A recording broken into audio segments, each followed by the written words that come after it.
They carry am go. Carry table. Yeah.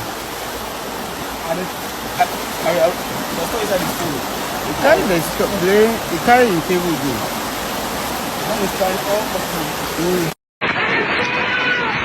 So guys, our house is flooded.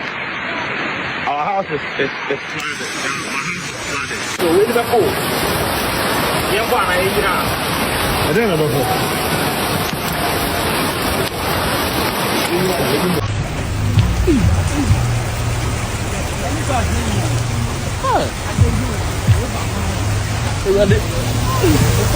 Yamashofo in Akwaba, Edoba, Amazing TV.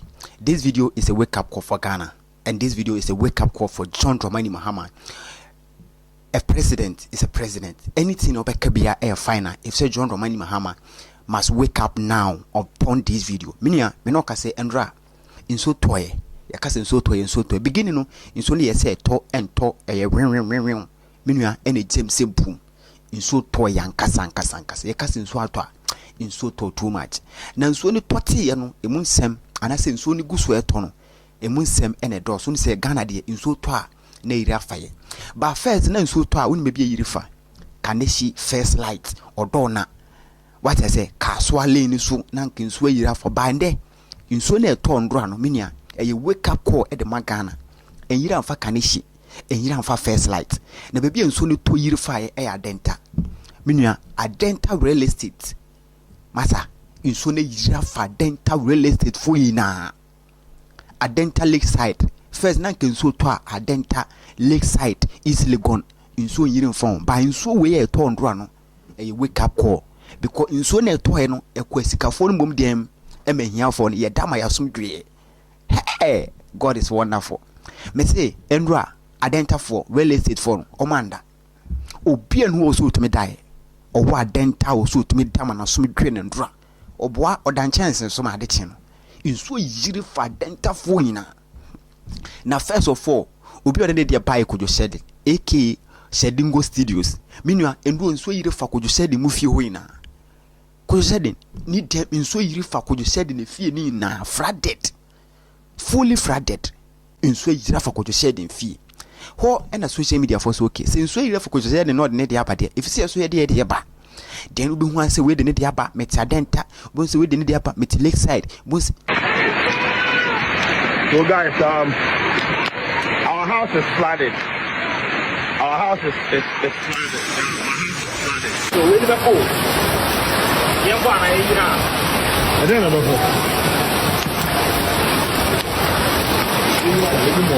No, no, I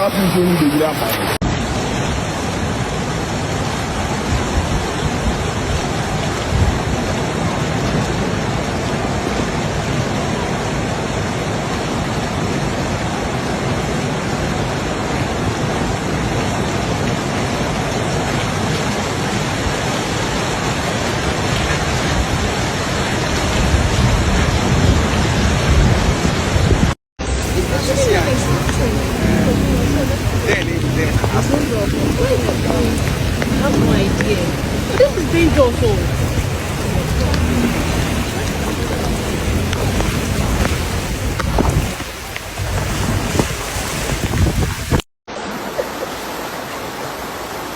They carry am go. Carry table. Yeah. Carry the stop. They carry the table go. Abusia, share where ya Adenta o. Adenta eben foster home enini. Nso kakra atoyi o and do 30 minutes mpo. Abusia, hwe ne esi. Hwe de wonsu agi nkrofo fie afa. Hwe de wonsu agi ekwan no afa. Ka akora ntumi ntwem. Nipa akadamu ombepi adane asem. Hwe obi de na ye makodu ne window anu yi o.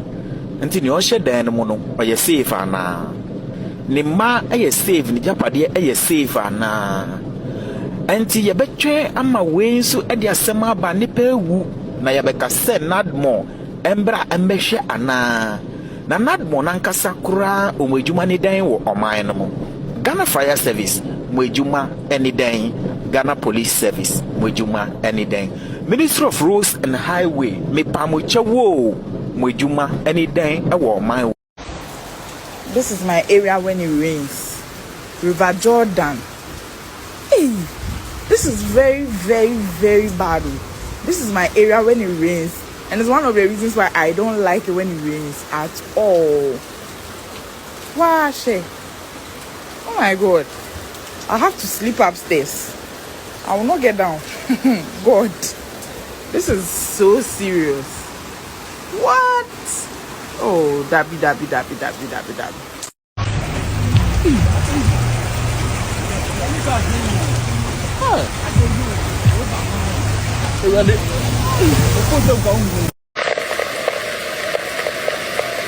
This is a wake-up call. This place right now is where I stay. And guys, look, it's in Adenta. It's not in any ghetto. Excuse me to say, it is not in Odona where you tell me that the gutter is choked. So the rain is making the gutters flood. This is actually Adenta. And as I'm talking to you now, this is inside the house. Look, this is inside the house. And my room, everything is wet. Everything is totally wet. You can't even go outside because the street, you can't open the gate. You know, they open this gate, all the water on the street will move into the house. The street is covered with flood. This is heavy flood. In Adenta, like seriously, what is Nadbo doing? Nadbo, please, start doing your work. Please, do something about this because this is very bad. This is very bad. Please, repost this. Anyone who sees this, repost it. This is happening right now. Oh, Miriam, I'm going to me feel. Monshe. If you're not flooded with me, you know, make a cramp. Make a say. If you're not, you can't even know. If you're not, I say, Abba me fear you name. Monshe. Gata yakase omumbra no omumbe ye maye. Me store nyama ye de egumu nyina rice obibia se. Bibia se monse bebia obi o wa nyina new Legon. Da ha nyina se me dem aye ma. Me bedroom nyina aye ma. Aye ma.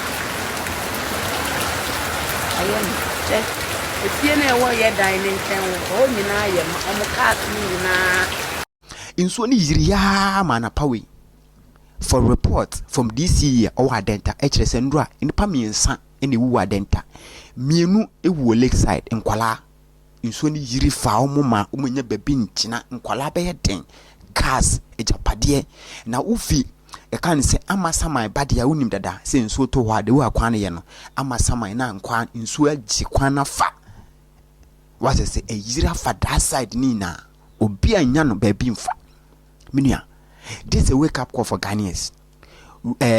Road control woman mu hwe abra ba bi ye ton sasesi dan menua dan we na John Dramani Mahama so oye walk tour for baby a nkofa to dan ye hu so kopi mo kaso a baby a omuto nkyene no ekwo chese baby a contractor no obi abeto asase no ho mo mfisi dan nipa na si dan de afisi what I say insuo baby ye insuo no sisi ade ba koye ho tese se nipa na to asase na insuo no wato asase no wom owi a na wakwa fele insuo ne gab afise nka insuo to a efise fa hokọ no ne ya fele gab no ne ya fele gab no wi a no mo esi dan nese so that's how the real estate for no sisi omoye oto insuo na wa be fele no we jato be ye se 1 year 3 years oba ne insuo ne jan na afi wa be tu eden ne plan no mo fie so mo se dan intisi enso no yira enyiri mfa ehiafo ne biem na nka first enso to na yira fa circle kaneshi odona what I say na nka yire fa what I say kotobabi side was sisi enso ni to a enyiri mfa da side ne biem endu ade na etoye menua Adenta Lakeside Madina e kan sen East Legon ho ene enso ni to yiri form yira form wo musu obi me say fie ni na flooded East Legon ho de jayenka enra East Legon omanda East Legon omusu escafoni team enra escafoni team okrum ha se nsuo yira form omu hiamboa na wo sikeni nsuo yira for wo hiamboa fi wanchen sikeni o nsuo yira fa sikeni ho abeboa no esikafo ni tiem because ndo nsuo yira fa esikafo no emomu kem se government mbo omboa ba wo koto asase no se bebia oto enye nsuom wasidan esiro wasese Ghana na me se Ghana na yada ne se mpete no ade no to yende oso kina yebesi yadan oh nyambo kina nsuo de te ya onsi ne dan no wechai no name on check the main reason tia nsuo sisi ya no kwan be so ena sisi ya nsuo kai so to a etumi refa Adenta yatena se adwene ho the first call up e buy last year ena kakra ekofa Adenta nsuo to ekofa Adenta kakra nkofo so e normal but we 2 hours nsuo ne to ndro no must be the wake up call for Ghanaians because ndro nsuo to ye properties because your baby wo there nsuo to a permanent say nsuo ni to a e kwakọ form ne your baby wo so a permanent say nsuo to a enye common say nsuo to 5 hours kwa be yira fa sankofo say if the new year implementation is changing na sa places in nsuo to 1 hour etumi yiri fa sankofo na if say government must wake up for that side or this year if so solid because baby and so ni yiri form no because ka first in so to a wager and I can say wager gbawe for in so yira form but no in so to te wager gbawe obi en so yira phobia wager gbawe in so yira for are diverted to different dimension so in so to pana na ke be yira fa side no na ke yedin Adenta Lakeside Adenta Lakeside in soon to yirin form da bande Adenta Pantang Chantain womo mote top one womo mote bepona ase wofo no me se ndo ade omo ni so no wada ne fish pond or divert o so no divert na won divert be heading because in so no fi bepona so mistake no in so no fi bepona so ba efie bri bepona so sane aba abebesia akọ epomu a bebi efise nka efa ko sisia no nka etumi fa ko no sisia no ma bloke ena ma to ansase no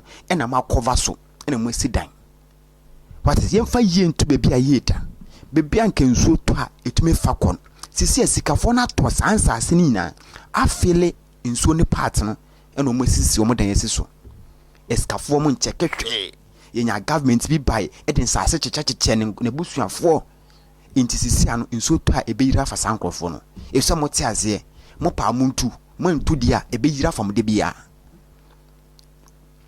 because what's why wajen se wakoto real estate enya de obetu afim nsuo to ebeyira fa wo efsa mo ye kon efsa mo te ase se disi nsuo na enya to kese nkwa dia bibia mo te ne beyira fa bo because nsuo ne fie bri na eba esane aba na mo amuso mo te ase ho no mo nsuo ne esane fie bri aba no na mo makwakoto ansase yi nsuo no kwan ma fele o person kan so ni fine ebe fa udem into this year TV no high sense mo kakra mo nchom se this year ba beto 5 7 because nsuo to bi ambeto TV foforo nsuo to bi ambeto new monitors e wo mo dem because mo amuti nsuo kwan ne de this year mo nsuo ne beto pa yesa mo tiase se beto emfa cars nkwa ento yiri mfa cars nkwa ebeto yiri afa nipa so aka ho isa mote ase because Ghana no nipa bebre na aye mpete no mpe no moye o won sika oto asase no kon cheke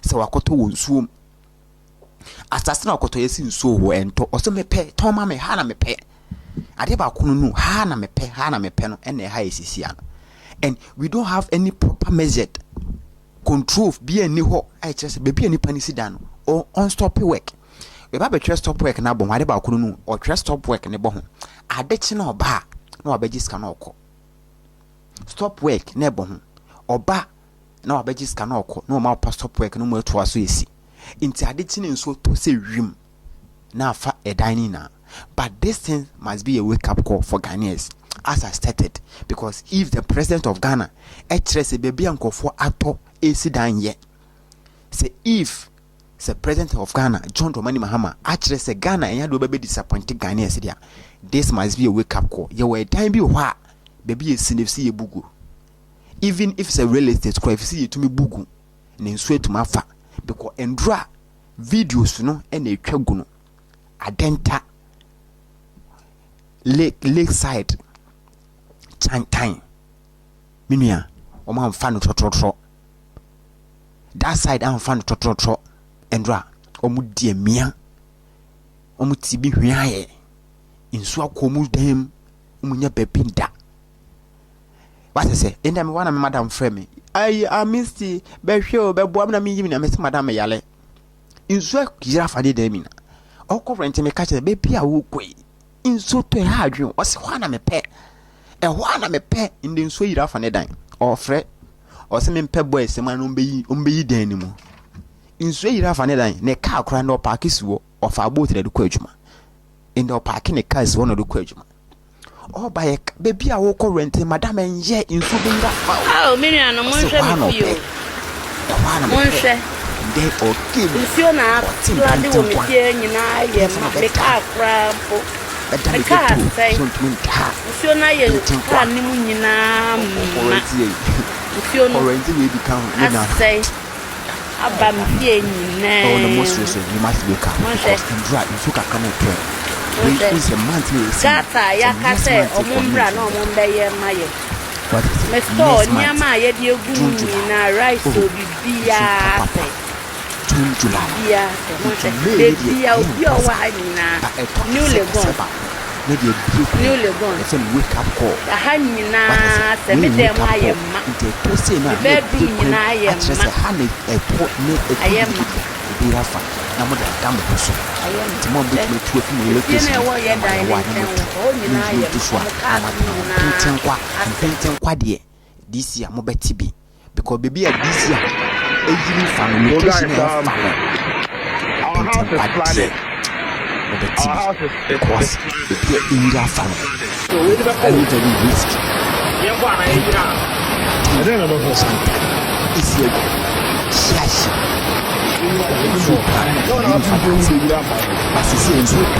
let's go